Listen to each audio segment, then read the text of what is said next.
Praise the lord, హల్లెలూయా. అందరూ బాగున్నారమ్మా? దేవుని నామముకే మహిమ కలుగునుగాక. ఈరోజు కూడా మనందరం కలుసుకుని ముచ్చటించడానికి దేవుడిచ్చిన సమయాన్ని బట్టి దేవునికే మహిమ కలుగునుగాక. అదేవిధంగా మీరు చాలామంది ఫోన్లు చేసి ప్రేయర్ చేయించుకొని మాకు స్వస్థత కలిగిందండి, మాకు బాధలు తీరాయండి, మాకు నెమ్మది కలిగిందండి, ఈ వాక్యం ద్వారా దేవుడు మమ్మల్ని బలపరిచాడండి. ఎందుకోనండి చాలా ప్రోగ్రాం చూస్తున్నాను, మీకే ఫోన్ చేయాలి అనిపించిందండి, నేను ఎవరికి ఫోన్లు చేయను, ఫోన్ చేసి మాట్లాడిన తర్వాత నెమ్మది కలిగిందండి అని చెప్పి మీరు చెప్తున్న సాక్ష్యాలు బట్టి, అలాగే మీరు కొంత సపోర్ట్ చేస్తున్న విధానాన్ని బట్టి నేను ఎంతగానో సంతోషిస్తున్నాను. అలాగే మీలో కొంతమంది అన్నదానానికి కూడా పంపిస్తూ చాలా చక్కగా దేవుని యొక్క దీవెనలు పొందుకుంటున్నారని నేను సాక్ష్యాలు వింటున్నప్పుడు నేను ఇంకా అనేక మందికి ఆహారాన్ని పెట్టాలి, తద్వారా వచ్చే దీవెనలు మీకు కలగాలి అని ఆశపడుతున్నాను. ఏది ఏమైనా చిన్న వాక్యం చదువుకుందాం. చూడండి, సామెతల గ్రంథం 8వ అధ్యాయం 21వ వచనం చదువుతున్నాను. నన్ను ప్రేమించు వారిని ఆస్తికర్తలుగా చేయుదును, వారి నిధులను నింపుదును. చిన్న ప్రార్థన చేద్దాం. పరిశుద్ధుడా, ప్రేమ కలిగిన తండ్రి, దయగల ప్రభువా, మీకు వేలాది స్తుతులు స్తోత్రాలు చెల్లిస్తున్నాను. దేవా, వాక్యం వినుచున్న ఈ బిడ్డలందరినీ ఆశీర్వదించండి. చెప్పుచున్న నన్ను అభిషేకించండి. ఎవరెవరు ఏ ఇబ్బందుల్లో బాధల్లో ఉన్నారో అన్నిటి నుండి విడిపించి నీ కార్యములు జరిగించి మహిమ పొందమని, ప్రతి బిడ్డకి అయినా శాంతి సమాధానం దయచేసి మహిమ పొందమని యేసు పరిశుద్ధ నామములో అడిగి వేడుకొంచున్నాం తండ్రి, ఆమెన్. ప్రియమైన దేవుని బిడ్డలారా, ఈరోజు మన అంశం ఏంటంటే మన యొక్క అప్పులు తీరాలి అని అంటే ఏం చేయాలో మనం కొన్ని చూద్దాం. సామెతోటి ఉంది, ఆరోగ్యమే మహాభాగ్యం. ప్రియమైన దేవుని బిడ్డలారా, ఇక్కడ చదువుకున్న భాగంలో దేవుణ్ణి ప్రేమించే వారిని ఆస్తికర్తలుగా చేస్తాడట. ఈ లోకంలో ప్రేమ అనేది చాలా విలువైన పదం. దాన్ని చాలామంది మిస్యూజ్ చేస్తున్నారు. దాన్ని అర్థం మార్చేసి ప్రేమ ప్రాణం ఇచ్చేది ప్రేమ, కానీ ఆ ప్రేమ ప్రాణం తీసేదిగా మారిపోతుంది, వికృత రూపం దాలుస్తుంది. దాన్ని పనికిమాలినటువంటి కార్యాల కొరకు వాడి దాన్ని ప్రేమ అని పేరు పెట్టి దాన్ని పరువు తీస్తున్నట్లుగా, దానికి విలువ లేనట్టుగా, ప్రేమ అంటేనే అసలు విలువ లేనట్లుగా, విలువ లేని పదవంగా ఈ రోజున అది తయారైంది. ప్రియమైన దేవుని బిడలారా, మనం మనుషుల్ని ప్రేమిస్తాం, లేకపోతే డబ్బుని ప్రేమిస్తాం, మన ఆస్తి అంతస్తులను ప్రేమిస్తాం, మనకున్నటువంటి రిలేటివ్స్ను, రక్త సంబంధులను, మన బిడ్డలను, తల్లిదండ్రులను, మనవలను, మనవరాలను ఎంతగానో ప్రేమిస్తాం. నిజంగా నువ్వు ఎవరినైతే ప్రేమిస్తున్నావో, నువ్వు ఎవరి మీదైతే మనసు పెట్టుకున్నావో వాళ్ళ వల్లనే నువ్వు చాలా ఇబ్బందులు పడుతున్నావు, వాళ్ళ వలన నువ్వు చాలా దుఃఖపడుతున్నావని నీకు అర్థమవుతుంది. అయ్యో, నేను చాలా ప్రేమించానే, నా భర్తను చాలా ప్రేమించానే, అయినా ఇంత మోసం చేస్తున్నాడేంటి, నా భార్యను చాలా ప్రేమించానే, అయినా ఇంత మోసం చేస్తుందేంటి, నా బిడ్డలను ఎంత ప్రేమించానే, ప్రేమించిన ఆస్తులమ్మి చదివించానే, కానీ ఈరోజు నన్ను పట్టించుకోవట్లేదేంటి, అయ్యో నా అల్లుడిని ఎంత ప్రేమించానే, కొడుకులాగా చూసుకున్నానే, కానీ ఎందుకు ఈ మోసం చేశాడు, అయ్యో నా అత్తమామల్ని తల్లిదండ్రుల్లాగా చూసుకున్నానే, అయినా నన్ను ఎందుకు ఇంత మోసం చేశారు, అయ్యో స్నేహితులు, నా సొంత వారికంటే స్నేహితులకి ఎంతో విలువ ఇచ్చి స్నేహితుల్ని ప్రేమించానే, అయినా వాళ్ళు ఏంటి వ్యాపారంలో నన్ను మోసం చేశారు, దొంగ లెక్కలు రాసి డబ్బులన్నీ కాజేశారు, ఏంటి ఇప్పుడు ముఖం చాటేస్తున్నారు, అయ్యో నేను ప్రేమించిన వారే, నేను నమ్మిన వారే నన్ను మోసం చేశారేంటి అని ఎంతోమంది దిగులుతో ఈ రోజున ఉన్నారు. ప్రియమైన దేవుని బిడలారా, ప్రేమకు అర్థం మారిపోయింది. ప్రేమించి మనం ఎన్నో చేస్తాం, కానీ చాలామంది ఈ రోజున దాన్ని మర్చిపోతున్నారు. మంచిగా ఇచ్చినప్పుడు మాత్రం మంచిగా ఉన్నట్లుగా నటిస్తున్నారు. అవసరం తీరిపోయాక ఆ తర్వాత నువ్వెవరో అన్నట్లుగా చూస్తున్నారు. అది లోకం ఇచ్చే ప్రేమ. ఈ లోకంలో ఇంకో ప్రేమ ఉంది. స్టూడెంట్స్ మధ్యలో, పిల్లల మధ్యలో, ఆడపిల్ల మగపిల్లల మధ్యలో, మగవాళ్ళ ఆడవాళ్ళ మధ్యలో అక్రమ సంబంధమైన ప్రేమ. ఇది చాలా ప్రమాదకరమైనది. ప్రియమైన దేవుని బిడ్డలారా, నిజమైనటువంటి ప్రేమ ప్రాణాన్ని ఇస్తుంది. ఈ రోజున ఎంతోమంది పిల్లలు ప్రేమ అని వెంటబడి వారి యొక్క ఆ ప్రాణాలు తీస్తున్నారు. ప్రేమ అనే దానికి అర్థం లేకుండా చేసేస్తున్నారు. కాబట్టి ప్రేమ అంటే త్యాగముతో కూడుకున్నది. ప్రేమ అంటే పంచేది కానీ ఎదురు ఆశించనిది. కాబట్టి ప్రియమైన దేవుని బిడ్డలారా, మనం ఈ రోజున ఎంతో మనం ప్రేమించాం అన్న వాళ్ళే మనల్ని మోసం చేస్తున్నారు. ఇక మీదట నీలో ఒక మార్పు రావాలి. నువ్వు ఎవరైనా ప్రేమించాలి, నువ్వు ఎవరైనా సాధించాలి, లేకపోతే నువ్వు అనేక మంది నీ దగ్గరికి రావాలి అని అంటే ఫస్ట్ ఆఫ్ ఆల్ నువ్వు ఒక ఉన్నతమైన స్థితిలో ఉండాలి. ఇచ్చే స్థితిలో నువ్వు ఉండాలి. అనేక మంది మనల్ని అప్పుడు ప్రేమిస్తారు. నువ్వు ఎప్పుడైతే ఇచ్చే స్థితిలో ఉన్నావో అనేక మంది నిన్ను ప్రేమిస్తారు. నువ్వు ఎప్పుడైతే నీచ స్థితిలో ఉన్నావో అనేక మంది నిన్ను ద్వేషిస్తారు.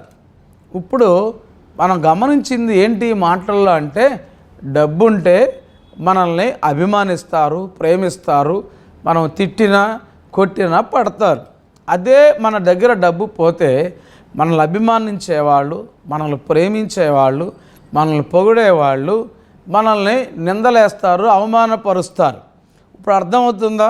ప్రేమించేది నిన్ను కాదు, నీ దగ్గర ఉన్న డబ్బుని అని. కాబట్టి ప్రియమైన దేవుని బిడ్డ, మనుషుల ప్రేమ అలాగుంటుంది. కాబట్టి మనం ఎవరిని ప్రేమిస్తే మన జీవితం లైన్ అవుతుంది, ఎవరిని ప్రేమిస్తే మనకున్న బాధలు. ఈ రోజున చాలామంది చెప్పేది ఏంటి, అయ్యా అప్పులయ్యా, మా అబ్బాయికి చదివించి అప్పులైపోయాం, మా అమ్మాయి పెళ్లి చేసి అప్పులైపోయాం, మా అమ్మాయికి పురుడు పోసి అప్పులైపోయాం, అడ్డం ఉండి అప్పులైపోయాం. ఎంతోమంది ఈ విధంగా నమ్మి ఇచ్చామయ్యా, వడ్డీతో ఇస్తానని ఇస్తే అవి ఎగ్గొట్టాడయ్యా, చీట్లు కట్టి అప్పులైపోయాం, వాళ్ళు ఎగ్గొట్టి పోయారయ్యా, లేకపోతే ఫలాంది కొని అప్పులైపోయాం. ఎన్నో రకాలుగా వాళ్ళ మాటిని ఈ వ్యాపారం ప్రారంభించాం, పోవటమే ఇంకా వస్తుంది అనుకుంటాం, పోయిందయ్యా. మరికొంతమంది లాటరీలు కట్టి, మరికొంతమంది బెట్టింగులు కట్టి, మరికొంతమంది పేకాటాడి రకరకాలుగా ఏదో ఒక రూపంలో వారికి ఉన్నటువంటి డబ్బును అంతా పోగొట్టుకొని ఒక దుఃఖాన్ని మిగుల్చుకుంటున్నారు.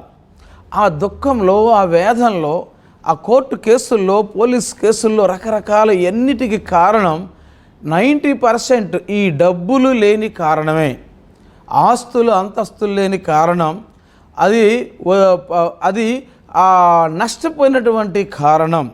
మనకు సమృద్ధిగా ఉంటే చాలామంది జీవితంలో సంతోషం ఉంటుంది. సమృద్ధి అనేది దేవుడు లేకుండా ఉంటే దుఃఖాన్నే మిగులుస్తుంది. ఎందుకంటే ఆ డబ్బు కోసం రాబంధువులు లేక బంధువులు నీ మీద పడతారు. నీకు ఎవరో లేరని, నీకు తినేవాళ్ళు లేరని, నువ్వు ఖర్చు పెట్టవని, ఆ డబ్బులు ఏం చేసుకుంటాడని రకరకాలుగా మాట్లాడుతూ ఉంటారు. వాళ్ళు నీకున్న డబ్బుల కోసం రాబంధువులాగా నీ బంధువుల మీద పడటానికి ప్రయత్నం చేస్తారు. నీవు దేవుని బిడ్డగా కనుక ఉంటే, నువ్వు దేవుని ప్రేమించేవాడిగా, దేవుని ప్రేమించేదానిగా ఉంటే, దేవుడు ఫస్ట్ ఆఫ్ ఆల్ నిన్ను ఆస్తికర్తగా చేస్తాడు అని దేవుని వాక్యం ఇక్కడ సెలవిస్తూ ఉంది. అవ్వాలి అనంటే మొదటి కారణం ఏంటి? మనం ఆస్తిపరులంగా అవ్వాలంటే దేవుణ్ణి మనం ప్రేమించాలి. ఈ లోకంలో నువ్వు ఎవరిని ప్రేమించినా ప్రేమించకపోయినా దేవుణ్ణి ప్రేమించాలి. దేవుణ్ణి ప్రేమించడం అంటే ఏంటంటే పటం పెట్టి దండయటం కాదు, విగ్రహం పెట్టి దండలేయటం కాదు. విగ్రహారాధన దేవునికి వ్యతిరేకమైనది.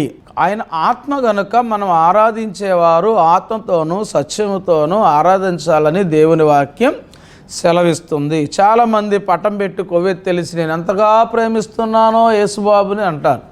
లేకపోతే మరియమ్మ తల్లి విగ్రహం పెట్టి నేను ఎంతగా ప్రేమిస్తున్నానో అంటారు. అది కాదు. ప్రేమ అనేది దేవుణ్ణి నమ్మాలి, దేవుని మాట ప్రకారం నడవాలి. మనం ఎప్పుడైనా ఎవరినైనా ప్రేమిస్తున్నాము అంటే వాళ్ళని ఫస్ట్ మనం నమ్ముతాం, నమ్మిన తర్వాత ప్రేమిస్తాం, ప్రేమించిన తర్వాత వాళ్ళు ఏదన్నా చెబితే మనం కాదనలేం.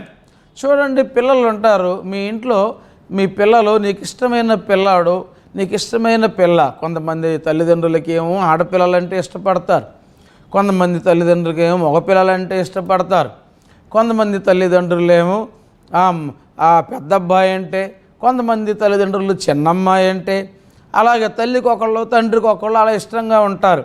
ఇదే వాళ్ళ ఇష్టం వాళ్ళది. వాళ్ళు అడిగినప్పుడు ఏది కాదనలేరు, ఎందుకంటే నువ్వు వాళ్ళని ప్రేమిస్తున్నావు గనక. ఈ రోజున ఆస్తులన్నీ చదివిచ్చేసానని అంటున్నారు. ఎందుకు చదివిస్తున్నారు? వాళ్ళని ప్రేమిస్తున్నావు. నా కష్టాలు మా అమ్మాయి పడకూడదు, నా కష్టాలు మా అబ్బాయి పడకూడదు, వాళ్ళకి ఎంత ఖర్చు అయినా మంచి పొజిషన్ ఇస్తే వాళ్ళు హ్యాపీగా బతుకుతారు, అంతకంటే నాకు ఈ జన్మకి ఏం కావాలి, ఆ తర్వాత నన్ను పువ్వుల్లో పెట్టి చక్కగా చూసుకుంటారు అనుకుంటావు. నిజమే, పువ్వుల్లో పెట్టే పంపించేస్తున్నారు. ఇప్పుడు వాళ్ళు పెద్ద అయిన తర్వాత నువ్వు చూడట్లేదు అనుకో, అందరూ కాదులే, కొంతమంది మహానుభావులు ఉన్నారులే, అందరిని నేను అంటల్లా, మీరేమో ఫీల్ అవ్వబాకండి, చూడటం లేదనుకో, అప్పుడు ఎంతో ప్రేమించానని బాధపడుతూ ఉంటారు.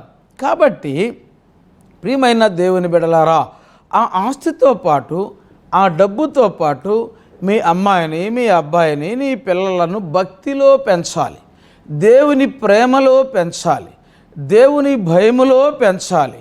దేవుని మీద మనం ఆధారపడుతూ ఉంటే ప్రియమైన దేవుని బిడ్డలారా, లైట్ దగ్గరికి పురుగులు వస్తాయా? పురుగు దగ్గరికి లైట్ వెళ్ళొద్దా? లైట్ దగ్గరికే పురుగులు వస్తాయి.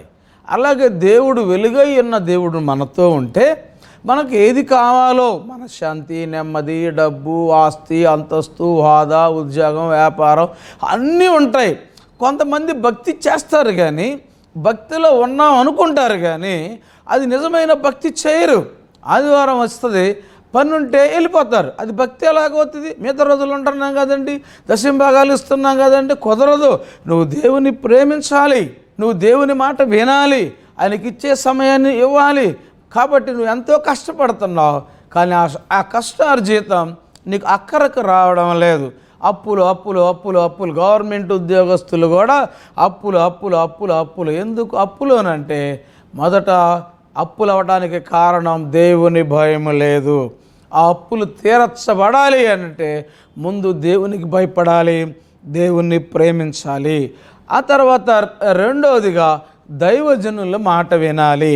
కొంతమంది దైవజనుల మాట వినరు.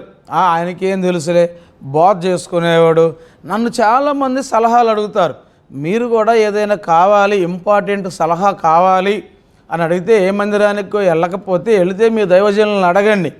ఒకవేళ అందుబాటులో లేకపోయినా వెళ్ళకపోయినా ఫలానా సలహా కావాలి అని అంటే ఫోన్ చేయండి. అంతేగాని అర్ధరాత్రి కాడ ఫోన్ చేయబాక ఎట్టాంటి కోసం లేజర్గా ఉన్న సమయంలో చేయండి. మీ అందరి ఫోన్లు నేనే ఎత్తుతాను, నేనే మాట్లాడతా. రెండవదిగా దైవజనుని మాట, నీ సంఘ కాపరి మాట, లేకపోతే దైవభక్తిలో ఉన్నవారి మాట విశ్వాసముతో ఒక సలహా అడిగి నీవు దాని ప్రకారంగా చెయ్యి. ఎలీషా ప్రవక్త కూడా శిష్యులు ఆ యొక్క గిలాదు దేశములో కరువు వచ్చినప్పుడు ఆ ఆకులు తీసుకొచ్చి వండుతారు. ఆ కొండలో వేసినప్పుడు ఆ కొండ కూరంతా చేదయ్యా, ఇది విషమైపోయిందయ్యా అని చెప్పినప్పుడు ఆ సమస్య దైవజన దగ్గరికి తీసుకెళ్తారు. అలాగే నువ్వు ఏ సమస్యతో బాధపడుతున్నావో, ఏ ఇబ్బందుల్లో ఉన్నావో, ఏ దిగుల్లో ఉన్నావో దైవజనులకు తెలియజేయాలంటే ఒక సంఘానికి నువ్వు కట్టుబడి ఉండాలి, ఆ సంఘంలో నువ్వు నమ్మకంగా ఉండాలి. అప్పుడు దైవజనుడు ఒక ఐడియా ఇస్తాడు, పిండి తీసుకొచ్చి ఆ కొండలో వేయండి అని చెప్పినప్పుడు దైవజనుడు చెప్పింది చెప్పినట్లుగా ఏంటండి, చేదుగా ఉందంటే పిండి ఏమంటాడు, చేదుగా కథ పందారు పోయానొచ్చుగా, కథ బెల్లం తాటి బెల్లం ఎత్తే తీయగా అవుతుగా, అది చెప్పకుండా ఏంటంటే పిండి ఏమంటాడు అని కొంతమంది గొనుగే వాళ్ళు ఉన్నారు. దైవజనులు సలహా ఇచ్చినప్పుడు సొనుగుడు గొనుగుడు మాని చెప్పింది చేస్తే దైవజనుడు ఎప్పుడు కూడా దేవుని జ్ఞానంతో చెప్తాడు. దైవజనుని నమ్మి ఆయన మాట ప్రకారంగా నువ్వు చేస్తే నీ సమస్యకి పరిష్కారం వస్తుంది. నువ్వు పోగొట్టుకున్నటువంటి అన్నీ కూడా దేవుడు మరలా తీసుకొచ్చి ఇచ్చే కార్యాన్ని చేపడతాడు. అప్పుడు ఎలీషా అంటాడు, పిండి తీసుకొచ్చి అందులో వేయమన్నప్పుడు మాట విని ఆ పిండి తీసుకొచ్చి ఆ కొండలో వేస్తాను. ఎప్పుడైతే ఆ పిండి కొండలో పడిందో ప్రియమైన దేవుని బిడ్డలారా, మధురంగా మారిపోయినట్లుగా మనం చూస్తున్నాం. కొండ మన శరీరానికి గుర్తు. మన శరీరం లోపల అంత విషం. చూడండి, ఒక సామెత ఉంది, గడ్డి తిని ఆ పశువు పాలిస్తుందట, ఆ మనిషి ఆ పాలు దాగి మనిషి విషం ఇస్తాడట. మనిషిలో కూడా విషం అంటే పాపం, అంటే రకరకాల వ్యసనాలు. వాటిని ఉన్న కారణం చేత మనశ్శాంతి ఉండదు. కొంతమందికి నిద్ర పట్టదు, కొంతమందికి ఎన్ని ట్యాబ్లెట్లు వేస్తారో, మొత్తం ట్యాబ్లెట్ అయినా నిద్ర పట్టట్లేదయ్యా. ఆ పాపము వలన వచ్చేటువంటి ఆ భయం నీకు నిద్ర పట్టకుండా చేస్తుంది. డబ్బు అయితే ఉంటుంది, ఆస్తులు ఉంటాయి, పిల్లలు ఉంటారు, అందరు పక్కనే ఉంటారు, కానీ నీకు నిద్ర పట్టదు. తీసుకెళ్ళి రిపోర్ట్స్ అన్నీ నార్మలే వస్తాయి, ఏమీ లేదంటారు. కానీ నీలో ఉన్న విషము అనే పాపం ఉందే, అది పోవాలి అని అంటే ఇక్కడ కొండలో పిండి పడింది. నీలో ఆ పిండి యేసయ్యకు గుర్తు. ఆ యేసయ్య నీ కుటుంబంలోనికి రావాలి. కాబట్టి ప్రియమైన దేవుని బిడ్డ, నువ్వు ఏ సమస్యతో బాధపడుతున్నావో, ఏ ఇబ్బందుల్లో గురైపోయి నువ్వు అప్పులు పాలయ్యావో, తిప్పలు పడుతున్నావో, దైవజనుడు సలహా తీసుకొని ఇలా చెయ్యి అన్నప్పుడు తప్పకుండా ఆ విధంగా నువ్వు చేసినప్పుడు ఆ స్థితిలో నుండి ఉన్నత స్థితిలోనికి వస్తావు అని జ్ఞాపకం చేసుకో ప్రియమైన దేవుని బిడ్డలారా. అలాగే మరొక సహోదరు అప్పులు పాలైపోయి, తన భర్త చనిపోయి అప్పులు పాలైపోతే ఆ సహోదరికి చెప్తాడు, ఆ కుండలు పోగు చేసి, పాత్రలు పోగు చేసి, ఒట్టి పాత్రలో నూనె నింపు అని. ప్రియమైన దేవుని బిడ్డలారా, ఆ నూనె అలాగే నింపుతుంది. అంతా కూడా అమ్మేసుకున్నప్పుడు ఆ నూనె అంతా అమ్మమంటాడు. అప్పుడు ఆ వ్యాపారం చేసి బోళ్ళంతా సంపాదిస్తారు. దైవజనుని మాట విని ఉన్నతమైన స్థితిలోనికి వచ్చింది. ప్రియమైన దేవుని బిడ్డలారా, ఎంతోమంది ఆళ్ళ మాట వీళ్ళ మాటని చెడిపోయారు, కానీ నిజంగా దేవుని ద్వారా చెప్పే మాట విని చెడిపోయిన వాళ్ళు ఎవరో లేరు. కాబట్టి మా సంఘంలో కూడా అనేక మంది అవసరత కలిగిన వారు, అనేక మంది బాధలో ఉన్నవారు, అనేక మంది ఇబ్బందుల్లో ఉన్నవారు సంఘానికి వచ్చి ఎంతో మేలు పొందుతున్నారు. ప్రియమైన దేవుని బిడ్డలారా, ఆ విధంగా ఆ వ్యాపారం ద్వారా గొప్ప ఆ లాభాన్ని సంపాదించుకొని అప్పుల్లో నుండి బయటపడ్డారు. అలాగే ఇంకొక మాట నేను చెప్పి ముగించబోతున్నాను. మలాకీ గ్రంథంలో కూడా ఉంది కదా, దేవునికి ఇచ్చుట ద్వారా మీ దశమ భాగాలు, అలాగే మీ ప్రథమ ఫలాలు అన్నీ కూడా దేవుని మందిరములో ఆహారం ఉండునట్లు అని చెప్పి రాయబడి ఉంది. కాబట్టి దశమ భాగాల విషయంలో చాలామంది రకరకాల అపోహలతో ఉన్నారు. ఈ దశమ భాగాలు దేవునికి సంబంధించినవి. వీళ్ళు ఎవరు ఏది మాట్లాడుకుంటే మనకెందుకు? ఒక పొలం పండాలి అని అంటే ఒక అరబస్తా ఒడ్లు పక్కన పెట్టి వాటిని నారేసి పండిస్తే వస్తుంది. ఆ అరబస్తా ఒడ్లు కూడా తినేస్తే ఏమొస్తుంది? ఒక పళ్ళు రావాలంటే ఆ విత్తనాలు విత్తనాలు నాటితే పండ్లు వస్తాయి. అది కూడా ఆ విత్తనాలు కూడా తినేస్తే ఏమొస్తుంది? కాబట్టి ప్రియమైన దేవుని బిడ్డలారా, ఈ దశమ భాగాల విషయంలో కూడా దేవుడు మనకు చాలా ఖచ్చితంగా ఆజ్ఞ ఇస్తున్నాడు. చాలామంది అన్నింటిలో పర్ఫెక్ట్గానే ఉంటారు. ఈ దశమ భాగాల దగ్గరికి వచ్చేపాటికి, ఈ డబ్బు దగ్గరికి వచ్చేపాటికి పీనాసితనంగా, దొంగలుగా మారిపోతారు. అందుకనే వాళ్ళు నష్టపోతారు. ఆ డబ్బులన్నీ హాస్పిటల్ పాలు చేసుకుంటారు. కాబట్టి దేవుని మందిరములో ఆహారం ఉన్నట్లు వచ్చే ఆ దశమ భాగం, ఆ సేవకుడు ఏం చేస్తున్నాడో మనకు అనవసరం. నువ్వు పని చేస్తున్నావు, నీ ఓనర్ నీకు జీతం ఇస్తున్నాడు, ఆ జీతంతో నువ్వు అన్నమే తిను, పలావ్ తినవద్దు అని చెప్తాడా? పని చేసావు, కష్టపడ్డావు, జీతం ఇచ్చావు, అంతే. దశమగా ఇవ్వడం ద్వారా దేవుడు నీకు అనేకమైన మేలులు ఇస్తున్నాడు. చాలామంది రకరకాల బోధలు చేస్తున్నారు. అది విశ్వాసుల రక్తం అంట, విశ్వాసులు ఏంటి ఇదంట, ఏంటేంటో చెప్తున్నారు. విశ్వాసులకు ఇచ్చింది ఎవరు? దైవజనుని ప్రార్థన ఆలకించి దేవుడు ఆలకిస్తే వాళ్ళు దైవజనులకు ఇస్తారు. దైవజనుడు అంటే బతకడానికి వచ్చినవాడు కాదు, అనేక మందిని బ్రతికించడానికి వచ్చినవాడు దైవజనుడు. హల్లెలూయా. నువ్వు ఎంత ధారాళంగా నువ్వు ఇస్తే అంత ధారాళంగా తిరిగి దేవుడు అనేక రెట్లు నీకు ప్రతిఫలం ఇస్తాడు. 60 బస్తా వడ్లు వేస్తే 40 బస్తాలు వస్తున్నాయి. 10% ఇస్తే 100% దేవుడు ఇస్తున్నాడు. ఎవరు పిచ్చోళ్ళే ఎవరు. కాబట్టి ఇక్కడ మీరు చాలామంది రకరకాల తప్పుడు బోధలు చేసి వీటిని కొంతమంది పాస్టర్లు ఏం చేస్తున్నారంటే డబ్బులు ఉంటే బండి కొనుక్కుంటే డబ్బులు ఉంటే దశంభాగాలు ఎగ్గొడతారని సైకిల్ వేసుకుని చింపిరి కొట్టలేసుకు తిరుగుతున్నారు. నటించవలసిన అవసరం లేదు. ప్రియమైన దేవుని బిడ్డలు, ఒక్కసారి దేవుని మందిరంలోకి మన దశంభాగం తెచ్చిన తరువాత అది ఏం చేసుకుంటాడో అనవసరం. నువ్వు దేవునికి ఇచ్చావు, నువ్వు మనుషులకు ఇవ్వలేదని జ్ఞాపకం పెట్టుకో. మనుషులకు ఇస్తున్నావని కనుక ఇస్తే నీకు ఆశీర్వాదం రాదు. మీ దశంభాగాలు ఎవరు నాకు పంపొద్దు. మీరు ఏ సంఘంలో ఉంటున్నారో, ఏ సంఘంలో రక్షణ పొందారో ఆ సంఘానికి నమ్మకంగా ఉంటూ పంపించండి. ఒకవేళ ఈ సంఘంలో ఈ ఊర్లో రక్షణ పొంది వేరే ఊరిలోకి వెళితే నువ్వు కన్న తల్లిదండ్రుల కాడి నుంచి విజయవాడ నుంచి హైదరాబాద్ వెళ్ళావు, హాస్టల్లో ఉండి తింటున్నావు, ఆ జీతంలో హాస్టల్ ఫీజు కడతావు. అలాగే వేరే ఊరు వెళ్ళి కనుక నీవు ఉంటే దశంభాగం అక్కడ ఇమ్మని కాదు అర్థం. అక్కడ నువ్వు ఆ సంఘములో వాక్యం వింటున్నావు కాబట్టి అక్కడ కొంత కానుక అక్కడేవు. దశంభాగం మాత్రం నీ తల్లి సంఘానికి చేరవలసిందే. ఇందులో చాలామంది అపోహలు పడుతున్నారు. ఏ సంఘానికి వెళ్తున్నావు అక్కడికే వెళ్ళు. అలాగే మీరెవరైనా టీవీ కార్యక్రమాలకు పంపాలి, అన్నదానాలకి పంపాలి అనుకుంటే మీ దశంభాగాలు పంపొద్దు. మీరు కేవలం మీరు ఏదైనా స్పెషల్ కానుక ఇవ్వాలి అనుకుంటే పంపండి. కోల్గేట్ అనే అతను 90% ఇస్తున్నాడు ఈ రోజుకి దశంభాగం. కోల్గేట్ పేస్ట్లు ఎంత అభివృద్ధి చెందింది. 10%, 20%, 30%, 50%, ఇప్పుడు 90% ఇస్తున్నట్లుగా వార్తలు వస్తున్నాయి. కాబట్టి దశంభాగం ద్వారా మన అప్పులను తీర్చుకోవచ్చు. నిజంగా నువ్వు నమ్మితే. నేను చేశాను, మీకు చెప్తున్నాను.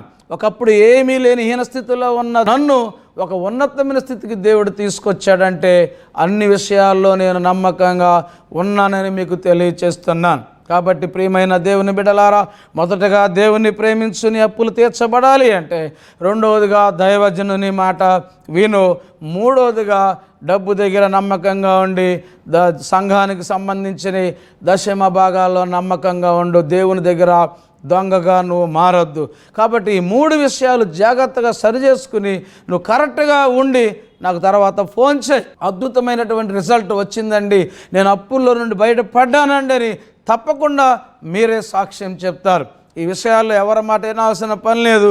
నీవు నీ దేవునికి మధ్యలోనే ఈ సంబంధం ఉండాలని జ్ఞాపకం చేసుకో. కాబట్టి ప్రియమైన దేవుని బిడ్డలారా, ఇంకా మనం రాబోయే ఎపిసోడ్లో ఇంకా కొన్ని విషయాలు మీకు తెలియజేయాలని ఆశపడుతూ ఉన్నాను. కాబట్టి ఈ వారం కూడా కొంతమంది మీలో అన్నదానాలకి, టీవీ కార్యక్రమాలకి చిన్న చిన్న కానుకలు పంపుతూ సపోర్ట్ చేస్తున్న మిమ్మల్ని అందరినీ దేవుడు దీవించునుగాక. చిన్న ప్రార్థన చేసుకుందాం. ఎక్కడైతే అనారోగ్యంగా ఉందో అక్కడ మీ చేయి పెట్టుకోండి. మీ కొరకు నేను ప్రార్థన చేయబోతూ ఉన్నాను. పరిశుద్ధుడా, పరిశుద్ధుడా, పరిశుద్ధుడా, ప్రేమ కలిగిన తండ్రి, దయగలిగిన ప్రభువా, వేలాది స్తుతులు స్తోత్రాలు చెల్లిస్తున్నాను. టీవీ ముందు కూర్చొని వాక్యం వినుచొని బిడ్డలందరినీ దీవించి ఆశీర్వదించండి. అయ్యా, అప్పుల నుండి అయ్యా విడుదల పొందటం ఎలాగో మీరు మాతో మాట్లాడారు నాయన. మొదటగా నిన్ను ప్రేమించాలి, నీ మాట వినాలి, రక్షణ పొందాలి. రెండవదిగా దైవజనులకి మాట వినాలి. మూడవదిగా దశంభాగాల విషయంలో కూడా నమ్మకంగా ఉందరుగాక. కృప చూపించి మీ కార్యం బిడ్డల పట్ల జరిగించండి. అలాగే నాయన, గత వారం చూసిన ఆయన అన్నదానానికి పంపించిన వారు, టీవీ కార్యక్రమంలో పంపించిన ఈ కుటుంబాలు దీవించబడునుగాక, ఆశీర్వదించబడునుగాక. అనేక రెట్లు ప్రతిఫలాలు ఇచ్చి ఇంకా ఎవరైతే తీర్మానం చేసుకున్నారో వాళ్ళు కూడా మాట మీద నిలబడి ఈ వాక్యం ఎవరైతే వింటున్నారో వాళ్ళకు కూడా సంపూర్ణ ఆరోగ్యాలు ఇచ్చి అప్పుల నుండి విడుదల కలుగునుగాక. మీరే మహిమ పొందమని ప్రభువా, ఏ అనారోగ్యం ఉన్నప్పటికీ యేసు నామములో దాన్ని లయపరుస్తున్నాను. మీరే మహిమ పొందండి. యేసు నామమున అడుగుచున్నాం తండ్రి, ఆమేన్.